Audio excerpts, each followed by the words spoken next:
ఏం మాట్లాడుతున్నాడో ఆయనకే తెలియాలి. ఆయన మాట్లాడే మాట ప్రతి ఒక్కటి ఏ రోజన్నా అసెంబ్లీలో నోరెత్తి మన వికలాంగుల గురించి మాట్లాడిందా?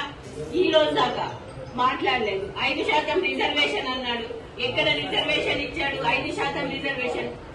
ఇంద్రమ్మ ఇండ్లు అని చెప్పిండ్రు. ఇంద్రమ్మ ఇండ్లలో మనకి వికలాంగులకి ఇచ్చిన దాఖితాలు ఎక్కడైనా ఉన్నాయా? లేదు. ఇది ఏంది 60 గజాల ప్లేస్ ఇస్తామన్నారు. 60 గజాల ప్లేస్ ఎక్కడైనా ఇచ్చి వికలాంగుడికి ఇల్లు కట్టించిన దాఖితాలు ఉన్నాయా? ఎందుకమ్మా మన ఓటు బ్యాంక్ వేసుడు? మన ఓటు బ్యాంక్ మనం ఇళ్లలో కూర్చోవాలని ఓటు మాత్రం వేయద్దు. ఓటు బ్యాంక్ ఎంతుంది? ఒక్క మనిషి వెనుక 4 ఓట్లు అయితే పడతాయి కదా మన ఇంట్లో. మన ఇన్ని కోట్ల ఓటు బ్యాంక్ ఉన్నప్పుడు మనమే రాజకీయంలో ఎందుకు నిలబడద్దు? అసెంబ్లీలోనే ఒక మూగద్దాన్ని గాని ఒక బ్లైండ్ ని గాని తీసుకపోయి నిలబెట్టండి. ఆ మూగద్దని మాట్లాడిన మాట వాళ్ళకి అర్థమవుతుందా? అది మనకు అర్థమవుతుంది.